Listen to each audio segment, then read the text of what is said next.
everyone.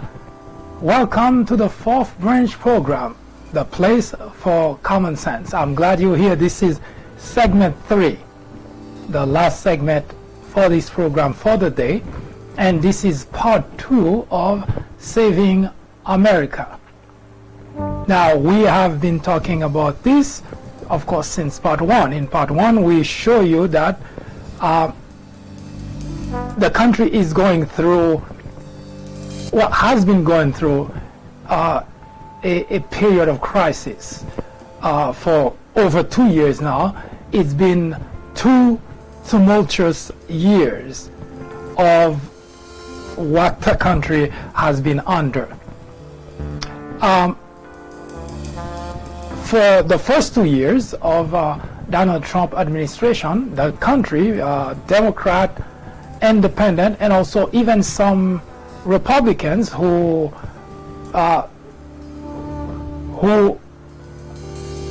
give priority to the letter of the Constitution. All those individuals have been up in arms trying to figure out when in the world we're going to have a legislative branch that will do the job for which it is elected.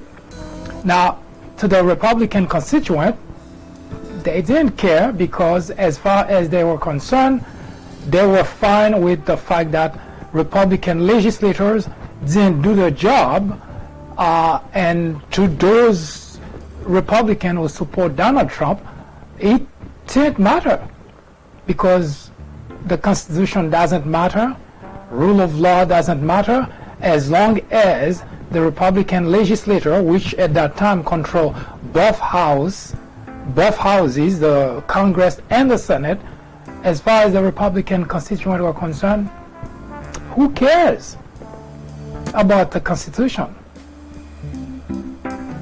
Now, of course, it's just one party that feels that way, not understanding that if the other side also behaves that way, then there is no more, we can no longer talk about democracy in America, because all it takes is for one side to do something which is unconstitutional, illegal, and then the other side to say, okay, since you don't care, it doesn't matter to you, so I can do that, and you, the constituent, who actually condone when legislators of your own party were doing it, then you cannot complain when now the other side, you remember the saying that when the shoe is on the other foot? Well, when the other side doing the same thing, then you cannot come and complain, because you proved at some point that the Constitution doesn't matter to you. And there is no negotiation in that aspect. It's either you value the Constitution or you don't. You cannot value it when it's not your party. You do not value it when it's your party, but when it's not your party, you want everybody to abide by the Constitution. It just doesn't work that way. So it's either you an American patriot, and no matter who controls the lever of the government, you hold those individuals, that party accountable, so that when the other side is doing it, you can hold the other side accountable. And that's how democracy works. So when the 2018 midterm election, of course, came and Democrats won Congress, there was a lot of hope that now the Democrat-controlled House, although the Republican actually still control the Senate. So there was a lot of hope among the Democrats, among the Independents, and even among Republicans who are constitutionalists, among Republicans who value the Constitution over a party, who value the state of affairs in the country over a political party. Now there was a lot of hope.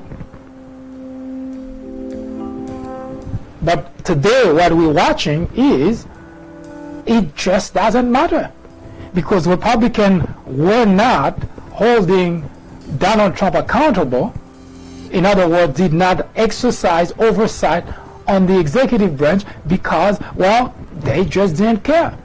And as I mentioned before in this program, we will show you 100 years, a whole century of Republican legislature showing that the only thing that they have is lip service. But as far as doing the things that they claim they are, such as being protectors of defenders of the nation, such as being Christian conservative, such as being fiscally conservative, all those are nice labels, nice words that they like to use and pretend that they are those type of people. But in general, data show us that it has never been that way. And we're not talking about a year, a couple of years, or a couple of administration. We're talking about 100 years of data that clearly show us that it's never been that way. It's just a label. It just labels that Republican like. Now, Democrats took over the House. And what do we see? What is the difference? None whatsoever. Because at first, before the Mueller report was released, Democrats, then being in control of the House, say, we will take action as soon as the Mueller report comes out. That was just like the Republican, they moving the goalposts. Because I remember clearly during the time that Republicans were in control of both houses, they were making a lot of argument, moving the goalposts as to when they're going to hold Trump accountable.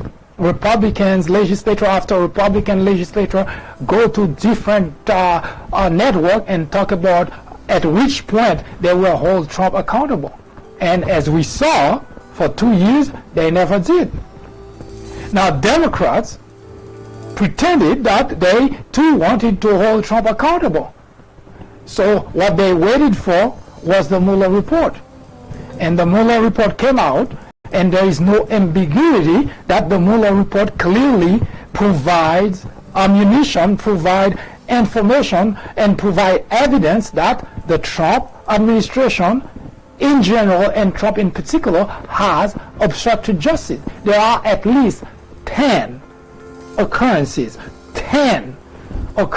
of Donald Trump obstructing justice. And Democrats move the post again. Now in the Speaker of the House saying, giving all kind of excuses why impeachment process cannot begin. I'm going to let a Republican tell you why impeachment is necessary. Because impeachment is a way of holding the individual who has the highest office in the land accountable. Because if that doesn't happen, no matter how you feel about it, and nobody would feel good about it, nobody would call for it, but it is necessary in order to save the republic. And that's what I want those American people who actually care about the United States of America, people who care about the Constitution, people who are patriots. I want them to understand that you cannot put a man above the Constitution. You cannot do that, because if you do, then it's not going to be just that man. It's going to be the next man or woman and the next man, and just like we saw, and I mentioned that before, and I actually talk about this topic here in this program before. Germany was a democracy just like the United States of America in 1933.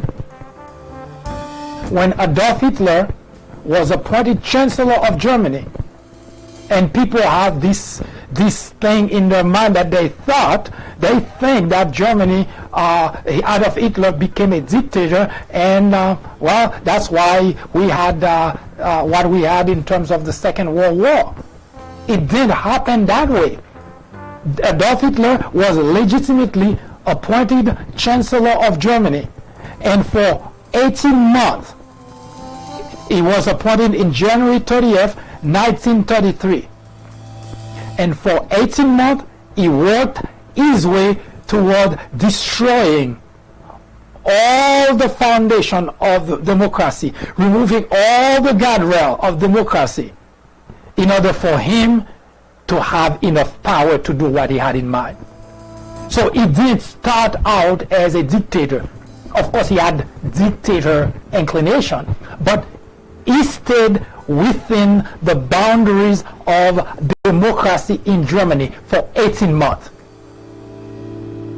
For 18 months, he went to Reichstag and Reichsrat to have legislation passed. As I mentioned, Reichstag and Reichsrat are the equivalent of Congress and the Senate in the United States of America. So he went by the book. He did things by the book. Even when people of his own party were asking him to overthrow the government, he said no. So I don't know where people got that idea that, well, it was Germany. It cannot happen here in the United States. A country doesn't lose its democracy unless its people let it happen. And as it stands today, the Republican Party as a whole, both constituent and Republican legislators, are okay with whatever happened. And yet, now we have the Democrats in control of the House, and the reaction are not any different. Nancy Pelosi saying impeachment is too divisive. Nancy Pelosi is saying even if we impeach, the Senate is not going to impeach. So the goalpost is being moved, and Donald Trump, the President of the United States, is not being held accountable. It's like a police officer saying, I'm not going to arrest that person for a crime because he's going to get out because, you know, he has money, he has good lawyers, so he will get out with no problem. Mrs. Pelosi, that's not your job to know what the Senate will do. Your job is to do what is required by the Constitution and let the senator do what's required by the Constitution. That's not your job to anticipate what they're going to do.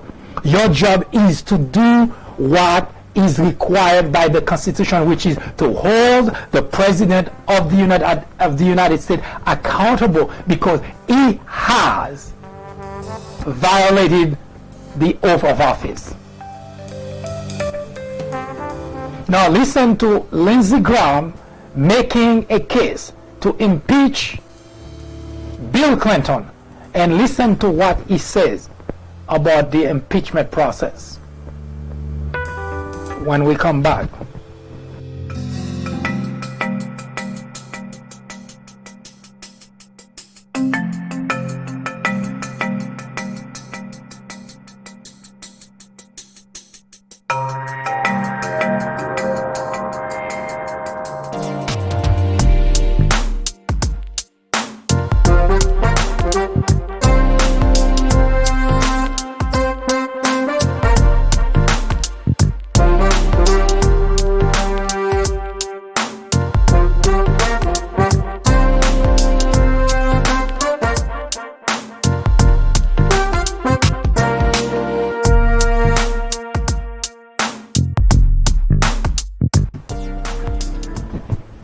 Before we let you listen to what Lindsey Graham said about impeachment, let me read to you a paragraph from the article I mentioned earlier in part 1 that says, "We the people are screwed," an article that was published in the peoplebranch.org website titled, "We are screwed." Now this is paragraph 2. It says, "The cost of not impeaching Trump is immeasurable, not just in terms of damage to our democracy, as if that's not enough to begin impeachment procedure, but also in terms of our standing on the world stage and to prevent the Republic from going the way of Germany in the hands of Adolf Hitler in 1933.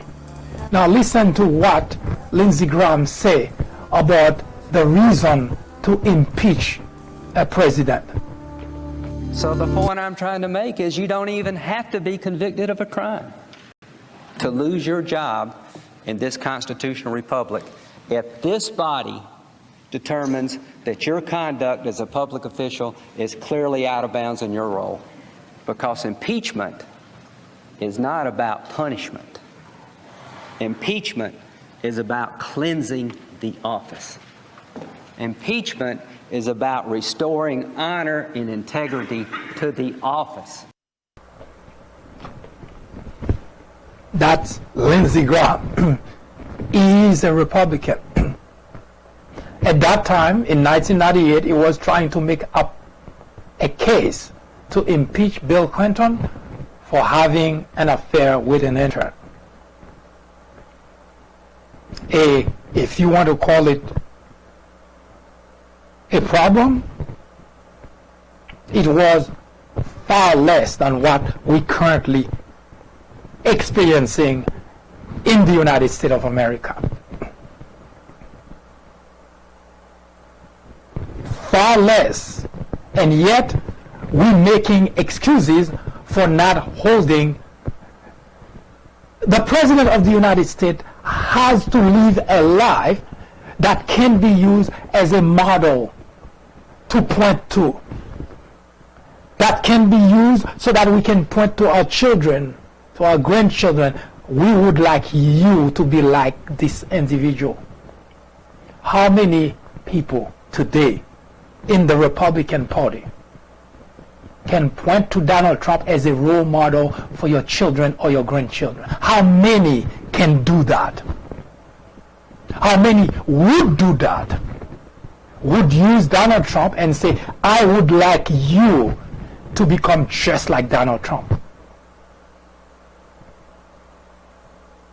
I submit there is not a single individual Republican, legislators, those who are currently defending Donald Trump, the Jim Jordan, Matt Meadow, Lindsey Graham, Mitch McConnell, Devin Nunes, those individuals that are today making a lot of argument to defend Donald Trump, not a single one of them would use Donald Trump as a role model to point to their children to be like. No one would do that. Not a single one of them. Why not? He's the President of the United States. It's a very noble position. It's a noble post to have. It's a powerful role. And yet, not a single one of those people that I just mentioned to you would use Donald Trump as role model for their children. And the question is, why not?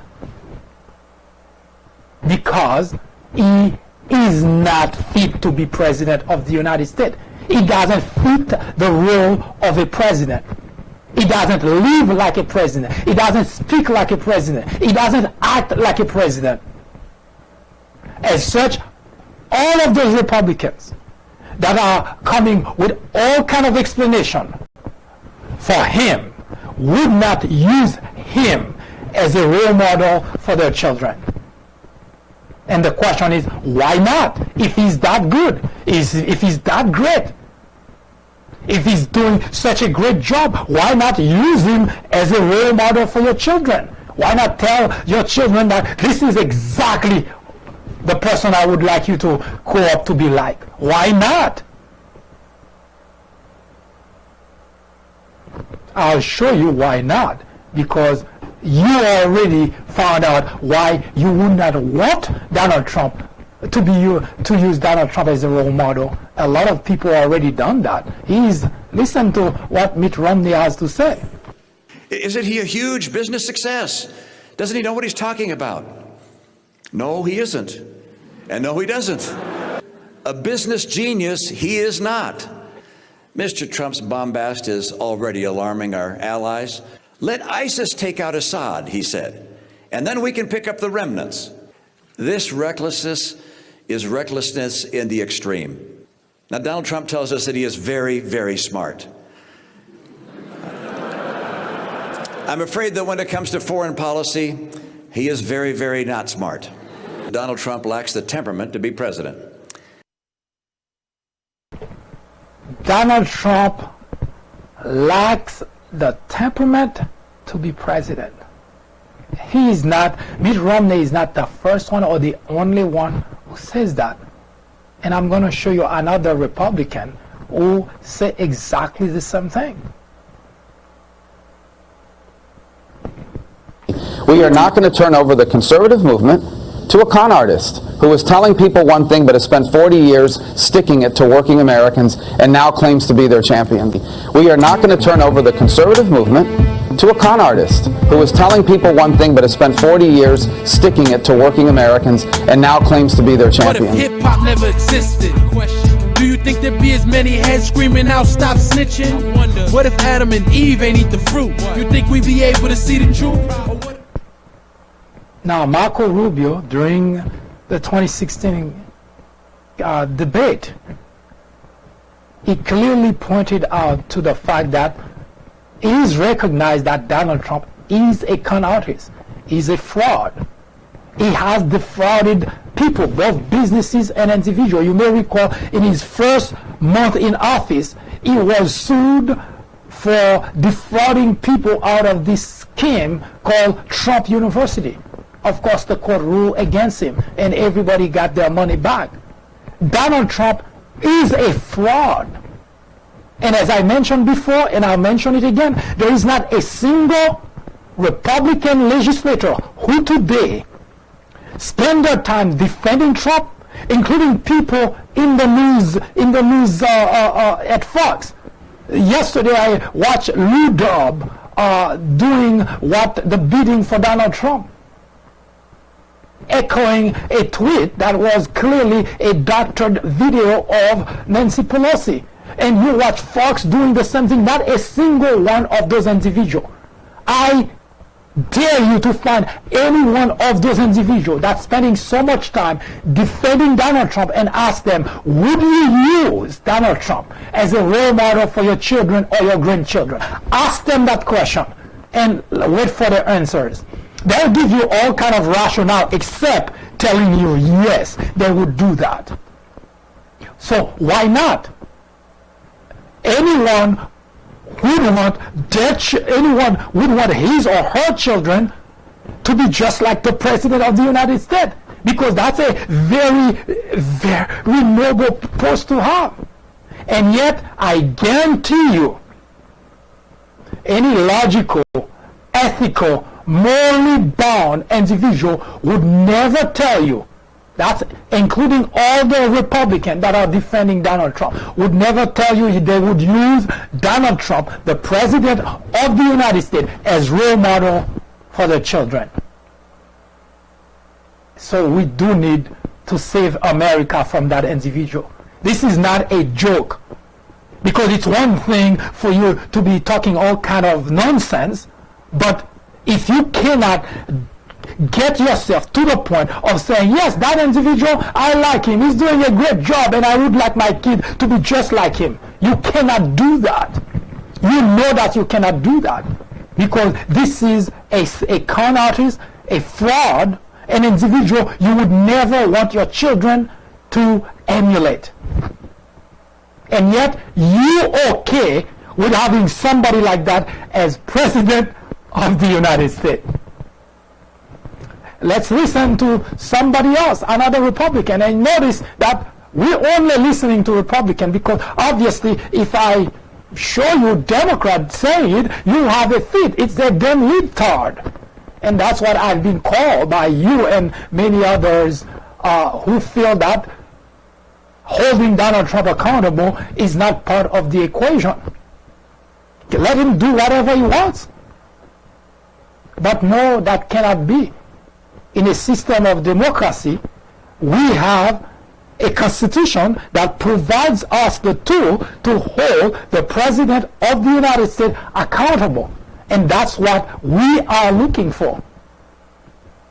And if you are a patriot, and if you value the Constitution, no matter what your political party is, you should want that too. Now let's listen to what Ted Cruz has to say about that. I'm going to tell you what I really think of Donald Trump. This man is a pathological liar. He doesn't know the difference between truth and lies. He lies practically every word that comes out of his mouth. every word that comes out of his mouth.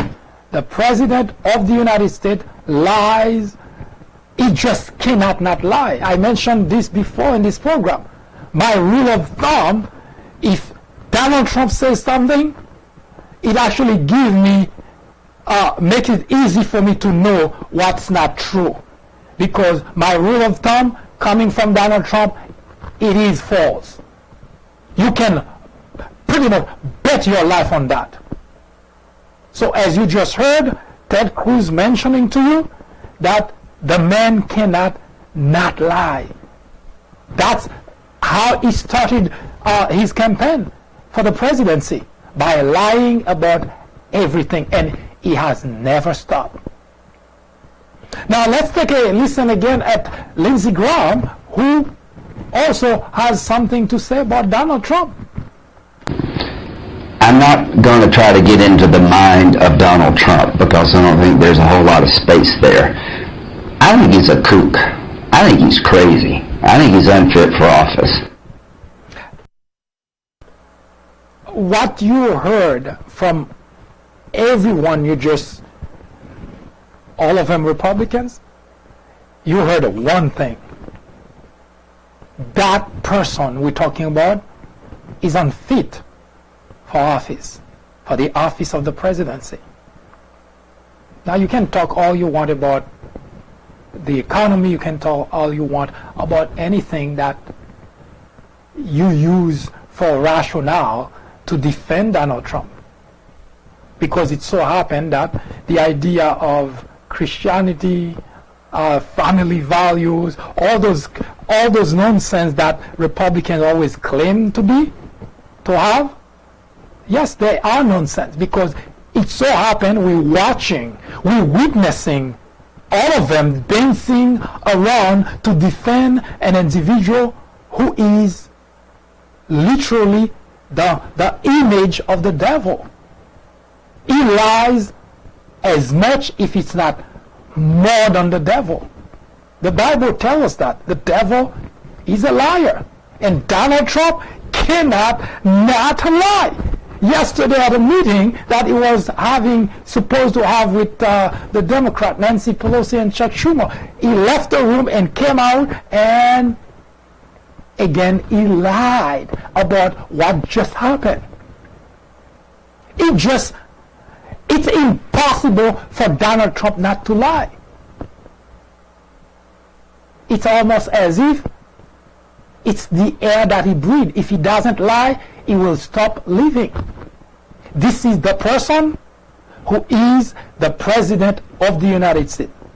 And this is a reason, one of the reasons, you, Republican, would never use Donald Trump as role model for your children. And you already know that. And that is one of the reasons you would never say to your children or your grandchildren, I want you to grow up to be just like that guy. And you already know that. But for reasons that are beyond logic, beyond understanding, you want that person who is not fit to be a role model for your children to be the President of the United States. Now, the Democrats have a different issue. They're calculating political costs to impeach Donald Trump. So we are screwed as a country. Republicans weren't doing it because that's what they do. They don't do the job for which they are elected. That's data, as I mentioned to you, that 100 years of data, that the only thing you get from your Republican legislators are lip service, but they do not live the values that they claim to have. And we will show that to you, that that's just the way it has always been. The Democrat that Republicans always call liberal because they okay with a number of things that presumably Republicans are against, such as abortion, homosexuality, and so on and so forth. At the very least, one can say something about the Democrat. They are open and they support what they say they support. Republicans simply pretend to support something. We know that. We already give you several different examples in this program already. So they like calling themselves, claiming label that they don't live by. They're fiscally conservative. Are they? When was the last time they did anything that really fiscally conservative?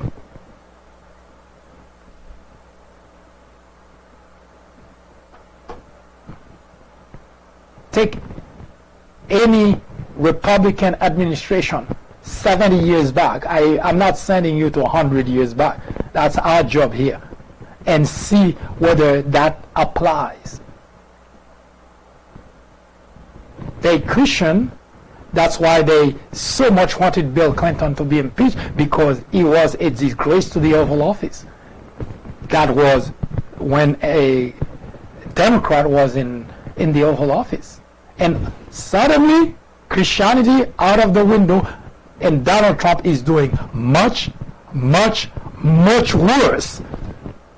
Bill Clinton didn't have that kind of language that Donald Trump has. Then Bill Clinton didn't use vulgarity towards women. Bill Clinton did not get married 4 times.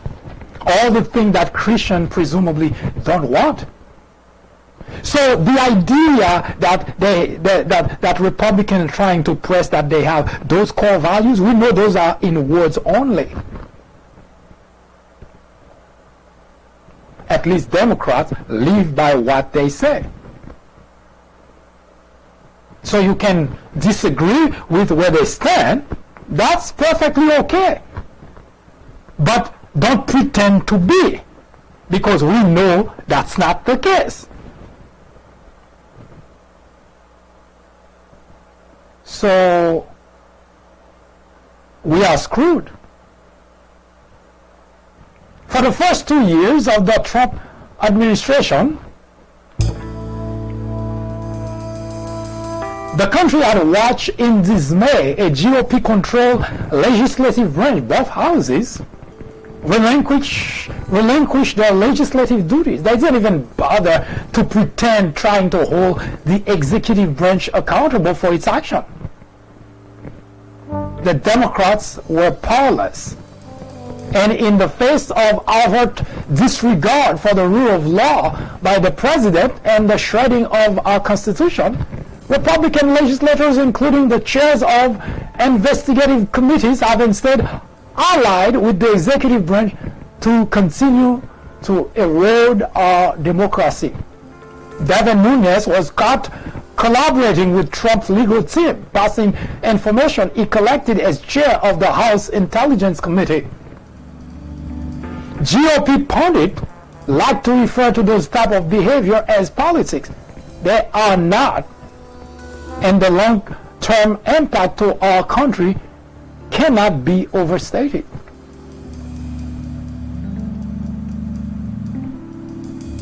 That's the state of affairs for our democracy. We need to save the United States of America. We need to save the country. Next week we will continue with this series. This is part 2. We will continue with part 3, in which we will continue reading the article that we the people are screwed, but we will continue to make a case for the impeachment of Donald Trump, because as Lindsey Graham said, impeachment is not about punishment. It is about cleansing the office of the presidency.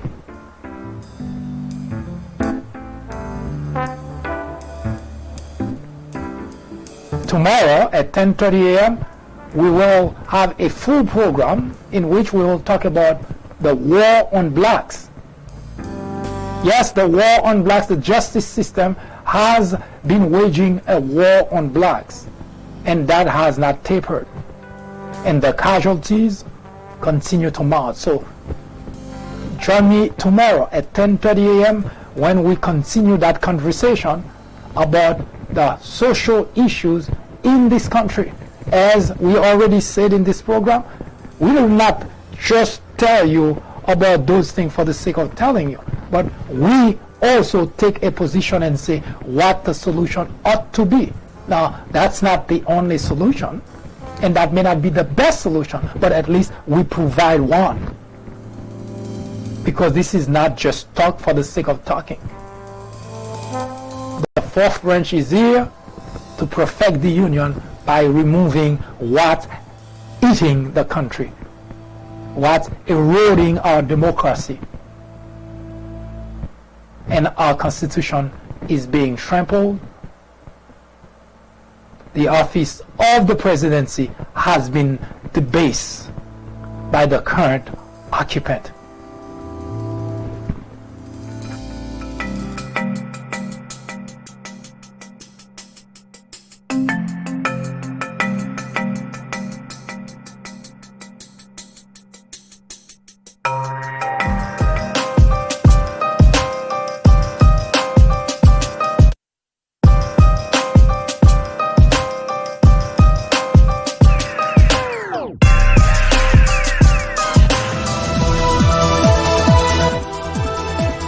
That was an update through the prism of common sense.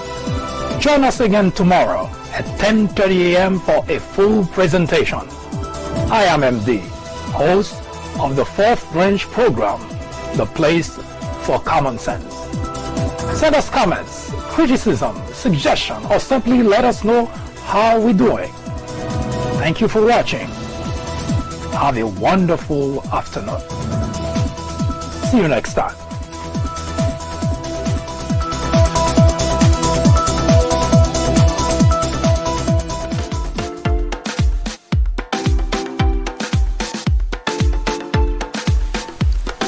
The Fourth Branch podcast is brought to you in collaboration with the People Branch publication, which can be found on the People Branch website, located at peoplebranch.org. That's peoplebranch.org. That's peoplebranch.org website, in which you will find a number of very interesting articles.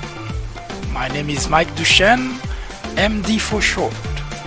I hope you have a great afternoon or a great evening, whichever it happens to be. Hopefully you can join me again next time for another interesting episode of this podcast. That was the Fourth Branch, live from New York. Good day.